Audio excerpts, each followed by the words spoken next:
To all who come to this happy place, welcome. Disneyland is your land. Come on, everybody, here we go! Best day ever! You are a toy! Never tell me the odds. Excelsior! Ohana means family. Some people are worth melting for.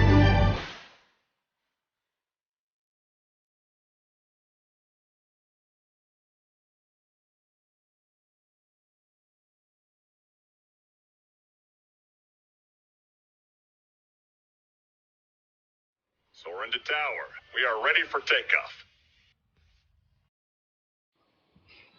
Welcome, everybody. No, I'm not John. Good morning, good afternoon, and good evening, or whatever time you're watching us. We are the Hyperion Review Live, broadcasting live on the top of Expedition Everest, where Danny's playing basketball, Steve thinks he's on top of the world, and John is currently working on getting the Yeti out of B mode. My name is Frankie, and I'll be your tour guide on this journey through the mountains of the Hyperion Review, where we take a weekly look at Disney entertainment. This week, seen from the back of a mule. So, Steve, how you doing this afternoon?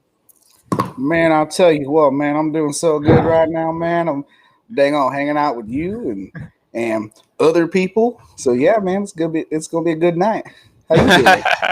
I'm doing pretty good, actually. It's been okay weekend. I've been busy, actually, just working out in the yard, really enjoying this weather that we're having out here in Texas. So, Must be nice. Oh, it is very, very nice. But, guys, before we begin, one of the things we're going to do is we're going to bring on a guest host. His name is Brian from the Station 71 podcast. Brian, how you doing? What is up, Frankie and Steve? What's up, B-Rye? Bry? Broin? Broin, nice. Broin? Hey, yeah, thanks for having me on, guys. I've gotten to do a couple of recorded episodes with the Hyperion Review, but this is my first live one, so I'm excited to be here. Just be careful, because now everybody knows what you look like. That's true. That's true. Look at that big, sexy hunk of weird Disney fan. Look at that. You see all the some of the Disney, at least, behind me going on. It's only a little weird. It's okay. It's all right. A little bit, yeah. So start things off as we usually do. One of the things that we do is our March Madness bracket. If we want, we can take a look at our current bracket. So in the first round, we had Eeyore and Pup Thugs facing off each other, and Pup Thugs moved on. Ray and Dopey, and Ray moved on. Gus and Crunk moved on. All those three of those matches have actually been really a defeat, big time defeats for the winners or for the losers, and big winners really. But this week, I think we're going to have a tough battle between Jumba and Pleaky and Timon and Pumbaa. So starting off, Brian, you're the guest. Why don't you go ahead and start us off on this? Man, so this is a tough one for sure. I will say I really enjoy Jumba and Pleaky, mainly because they have this whole – they start off as not necessarily the big baddie, but kind of as the villains, and then move into being, kind of good guys by the end of it, which I think is a cool and unique way of having side characters be in the movie. But as cool as that is, between the two, I think Timon and Pumbaa are just too classic, man. Everybody knows Hakuna Matata. They are a hilarious sidekick pair throughout the whole movie. And I just think that overall they are the classic duo side character team. And it's going to be hard to beat them. So they're going to be my pick. Okay, Steve, what do you think? Man, I don't even think this is a contest. As great as the folks from Lilo and Stitch were, and every character in that show, in that movie, well, show and movie, were just awesome. They don't out-classic Timon and Pumbaa. They're the ones everybody knows. Hakuna Matata is like the catchiest song ever. Like you can't get it out of your head, right? And not just that, but in the movie, they were just always the perfect comedic timing to break up what is like most of a really depressing movie. Oh yeah. They made all of that easier to bear. So yeah, Timon and Pumbaa, not even a question. I was actually thinking this is going to be a tighter fight, but with the three of us, I guess it's just going to be a 3-0 match off because my vote's going for Timon and Pumbaa. I have some points to fight them out, but since they're going on to the next round, I'm going to save those points for later battles. Dude, favorites. We need a graphic where like Mike Tyson comes up and just poof, punches the loser. And, like, I'm still learning. So come on, Frankie. Figure it out, man. I'll get that. I'll get right on top of that. So if we look at our new bracket, it looks like Timon and Pumbaa is going to be facing off against Krunk, and on the other side we got Pup Dogs versus Ray. I'm just curious, who do you got for going into the finals? I think Brian. No, not you, Steve, because you're going to be doing it. I want to hear Brian's guesses. Man, it's tough, man. Timon and Pumbaa going up against Kronk. I think that might be the real final matchup right there, in my opinion. But I don't know, man. I see Ray taking the spot on the left hand side, and I don't know. I think Timon and Pumbaa power through and make it to the finals. So Ray and Timon and Pumbaa. All right. And do you have a favorite? Which one you want to win? Oh man, I think I was always a huge fan of The Lion King growing up. Like that was my thing. I had a Simba plushie, man, growing up. Like always, still have a Simba plushie, man. So I think it's got to be Timon and Pumbaa for the win for me. All right. So yes, guys, view next week so you can see the Pup Dogs versus Ray. We'll have a special guest on next week for that. So that will do it for the March Madness for this week.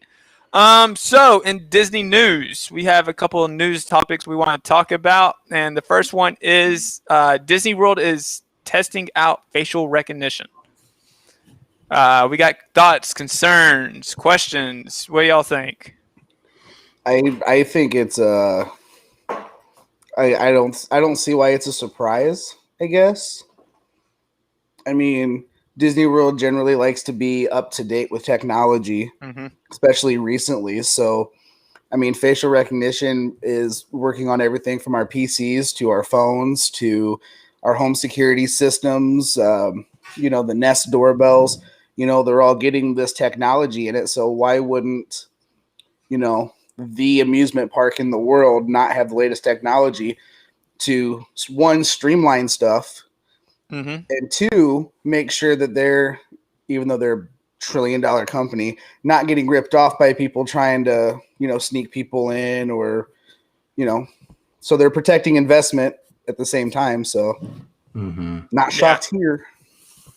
Yeah. And I'm sure Disney's looking this not only from that security or any kind of financial standpoint too, but also like how can we implement this technology into better guest experience and that kind of stuff. We see they've constantly been on a big push with that ever since they came out with Magic Bands, so I think this is just kind of the further step of that kind of guest interactivity environment that they're trying to build. Well, I don't know what software or cameras they're using, but I really do wish Apple would get on it because apparently it does recognize you with your mask on. I was watching a couple of YouTube channels about that, and when I'm out in public, I have to demask to open my phone. So I wish Apple would get on the same page too. But no, I do see this, especially in the COVID world. Less touch is even better. I do know I've watched a couple of YouTube channels about it. So it still requires a touch because you have to touch something, I think. I don't remember. But you look up in a camera. And with that, people are so afraid of the security. Oh, they're tracking us even more now. I could see that going to be a big push in the future about that because a lot of people was concerned about the fingerprints. Yeah. it's one of those things, like you said, the fingerprints, and even just with the magic bands, people were worried about them being able to track locations. Mm-hmm. And I think it's one of those things that, when the news first comes out, people are defensive at first. And then I think they it's just that initial shock, I think, that sets people off. And then, because when we look at it, I don't think we saw any kind of drop in attendance due to the magic bands or due to the fingerprint scanning, and I doubt that's going to happen with the facial recognition technology either. Yeah. Another point too, they could have been sneaky about it and just not told anyone. Mm-hmm. Like a lot of businesses do, like the traffic cams do. They didn't just outright tell people that this is what was happening. Right. People basically found out by accident or however means they got it.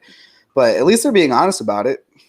They could be super secretive and fishy about it. And I think it shows good faith that they told people about it, because they're not using it for nefarious purposes. Right. That's a good point.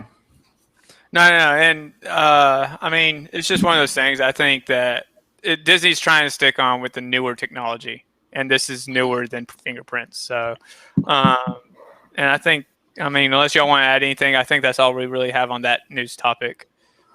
For sure. So, the other news topic that actually got dropped earlier this week was Disney has released the hours for the, and I got a cheat sheet, so that's the reason why I'm looking down, for the month, or for the week of June 6th through the 12th.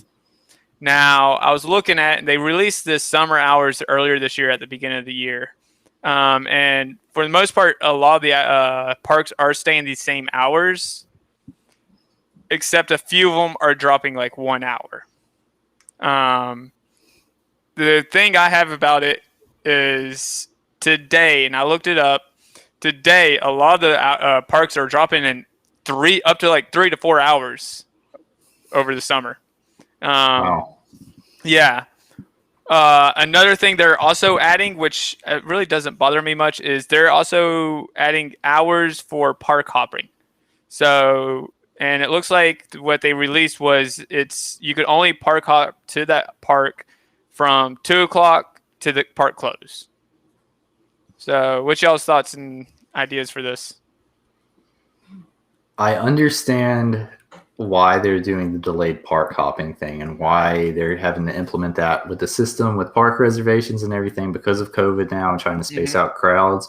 But they have been doing this thing with changing the hours all year. And that part I do not understand, because I don't either. We've talked about, at least on our show, ad nauseum about how much you have to pre-plan going to Disney now. And the fact that now the parks aren't even open the same hours every day. It's a mess right now. And usually when they release hours like this, it's usually for a full length of time. This is only 1 week they released it. It was from January 6th to January 12th, just 1 week. And I'm planning a trip in late June, early July, and I cannot fully plan my trip right now because the hours have yet to be released. So we're still waiting on that, so we could be able to do our full planning and everything. But the park hopping hours, it doesn't really bother me much, because when we go to Disney World, we don't really park hop. We stay in one park, but up to 4 hours. From a business standpoint, the longer you get guests staying in the park, the more money they're going to spend in the park. Yep. So, for today, Magic Kingdom is open from 8 a.m. to 9 p.m. On June 6th, it's only going to be open from 9 a.m. to 6 p.m. That's a lot of cutting back. It's pretty crazy, and it's weird because here I'm assuming they were doing it for spring break, they extended Epcot hours to later than normal. So it's I don't understand the logic behind a lot of this. I'm sure Disney has a entire group of people working out the logistics for this, and it makes sense to them. It does not make sense to me. At this point, I think they've gone through so many layoffs. Right now, they're probably got a dartboard and just throwing darts and okay, what time is park closing? Oh, 3 o'clock. Sounds good to us. So I mean, yeah, I don't know how they're planning this. Steve, what's your thoughts? You're staying quiet. I don't know. To me, I feel like it would push away like most potential trips to the parks, right? Mhm. Because of that variation. Like with your trip, you could finalize everything, and the next day they could release a different set of hours, Correct.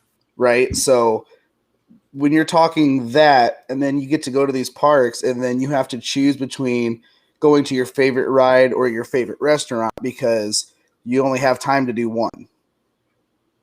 It's Correct. gonna ruin the experience. Like I know a lot of families when they go, they have like a traditional route they'll take. They'll go to this restaurant this day. They'll hit this park. You can't plan any of that now. So, what would be the point of even going? right. No. And it is making planning for the parks a little bit more difficult.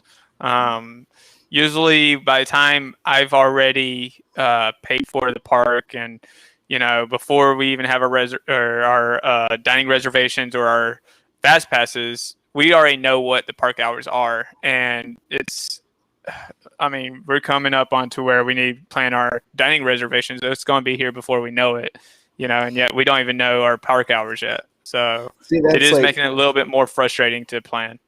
the only time I've ever been to the park was one time when I was 11 years old, right? Hmm. It was a weekend trip. So we flew in Friday night.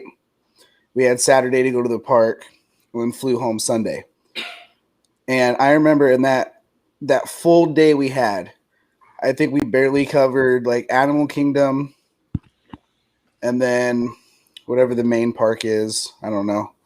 But like we hit like maybe 10% of the park. Okay. And so I can't imagine having to try to figure that out between like little 3-hour spurts. That sounds Nah. way stressful, especially when you're already considering it's a vacation. And you're trying to coordinate all this stuff as it is, and then you're throwing this giant monkey wrench into your plans. Like it just doesn't sound. It sounds way more stressful than even slightly fun. So yeah, there's no way I'd do it. And and it's on top of my mind because I actually did listen to one of y'all's episodes recently where the customer is not always right. And the root of the problem is people don't. It's a lack of planning to begin with, and Yeah. I think after this, they're probably going to have a lot more. There'll be a lot more to pull from for y'all.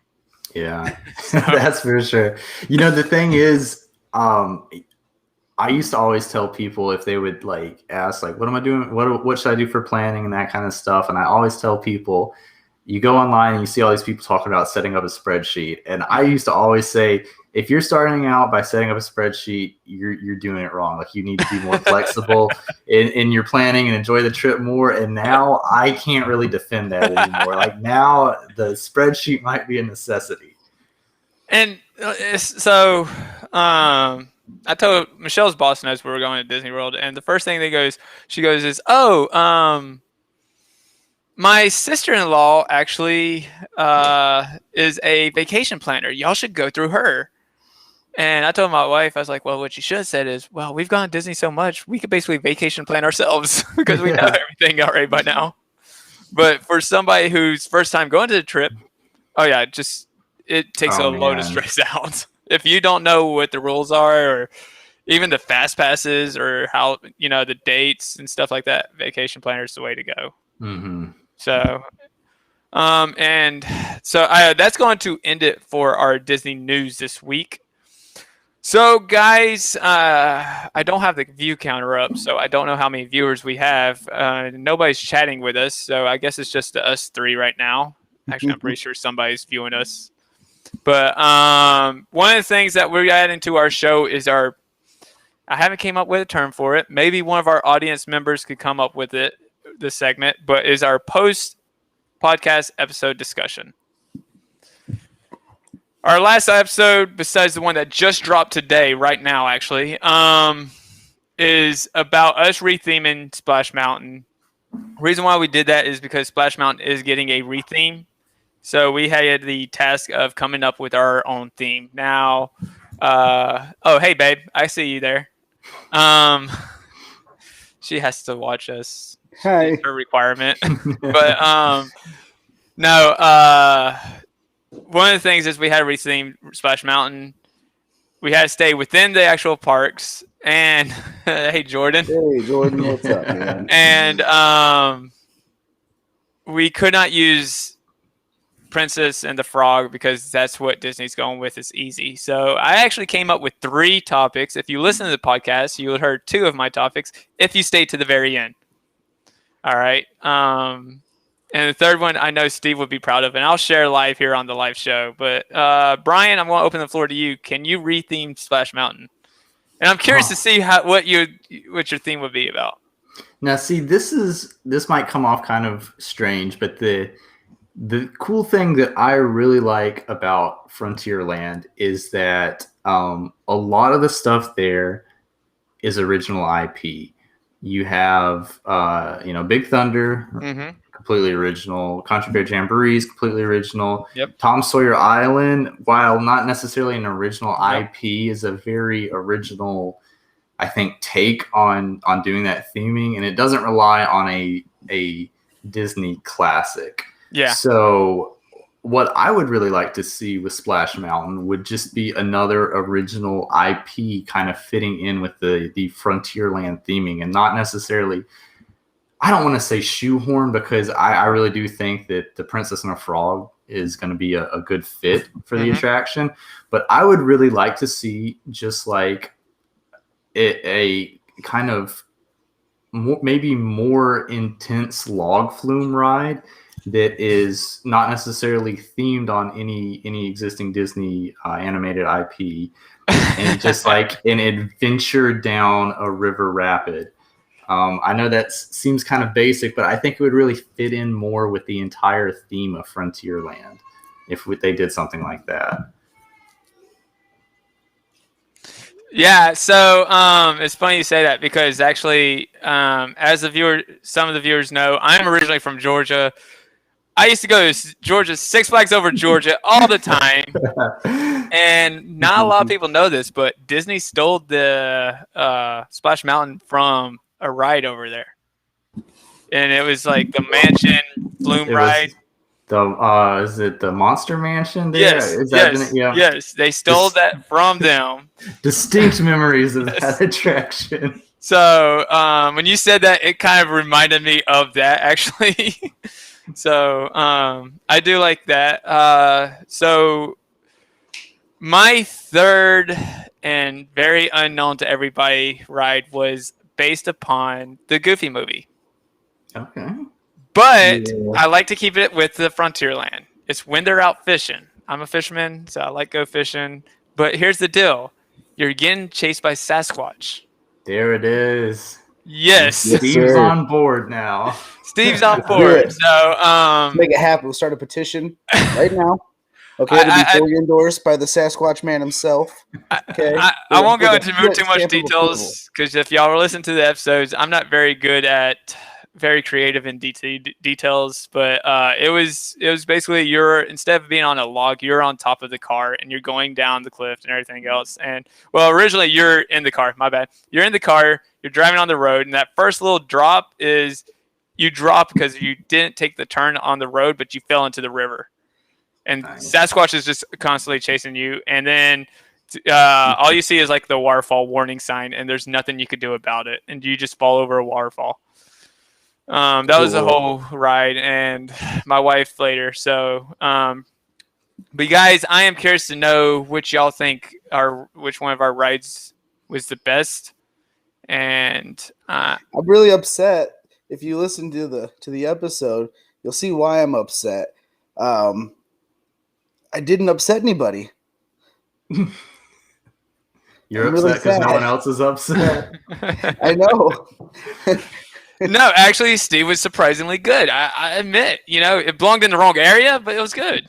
And if you haven't listened to something super depressing and the least fun thing to talk about in the happiest place on earth, and me and John really praised him on it. John was like, "Yeah."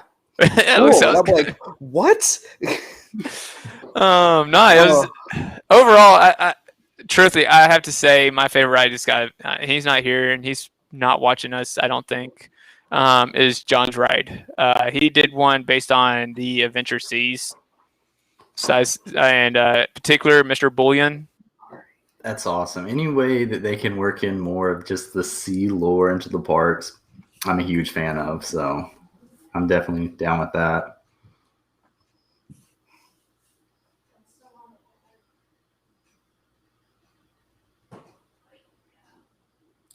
Is Frankie froze? I hope so. Frankie. Hey. There, he's real still. Hey. Frankie, wake up. Oh no. This is the best part of live recording, you know? Yeah, this is the candid moments. Yeah, this isn't awkward at all. Mm-hmm. I can't do anything about this. I have no controls.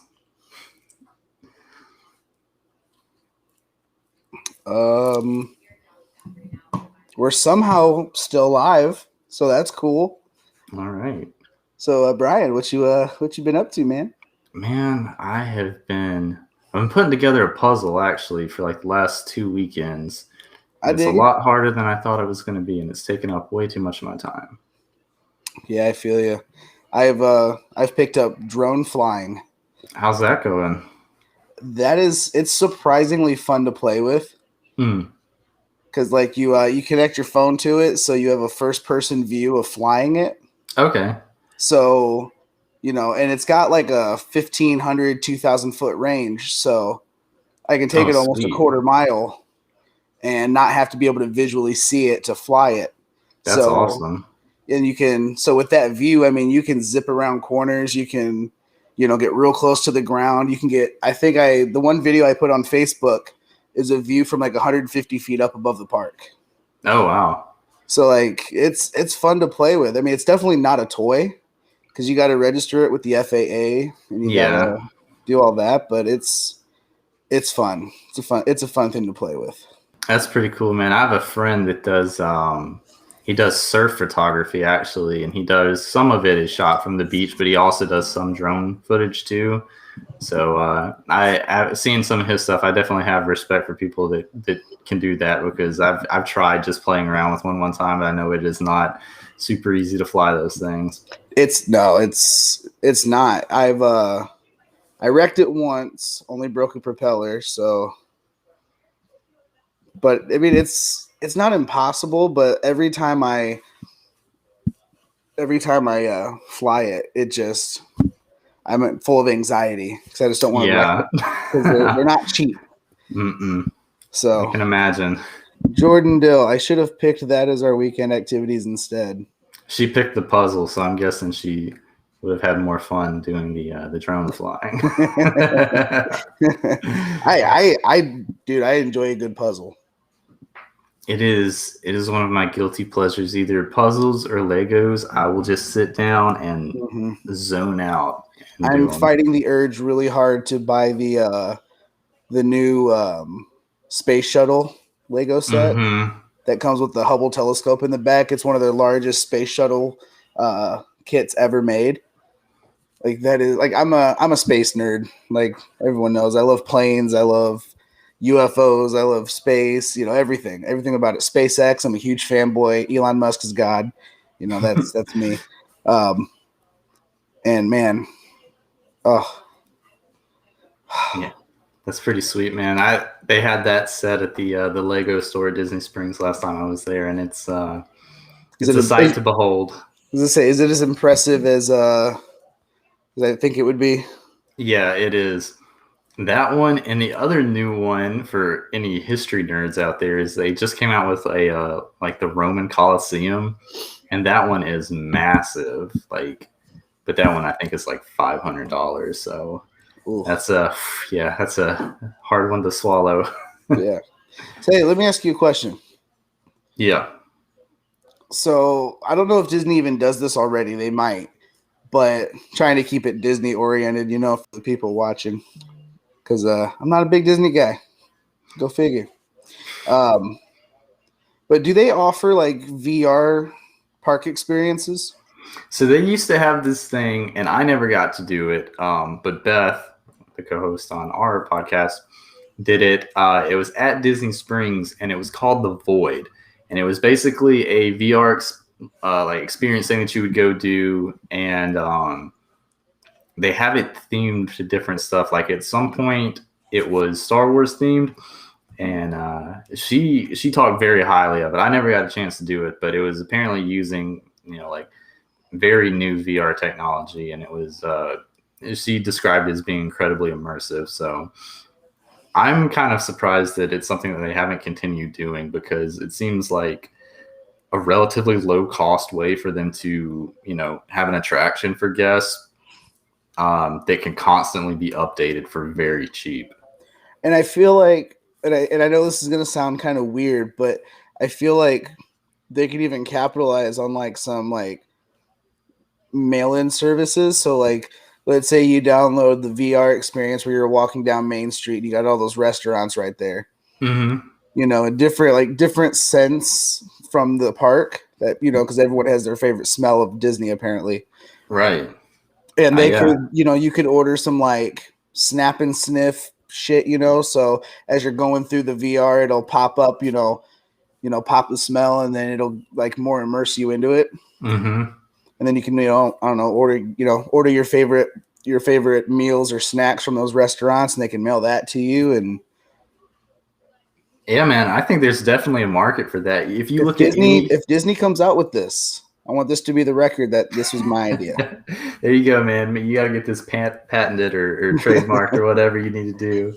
I feel like Disney has better lawyers than I do. So I think so. But yeah, every like game that has like a world building aspect to it. Like if you look at Roller Coaster Tycoon or Minecraft, any of those things, somebody has built like a Magic Kingdom in Roller Coaster Tycoon and in Minecraft and everything that you can go through and kind of walk around virtually. But if Disney was able to come out and put an official thing with their name on it with like new technology, there's a huge market for that.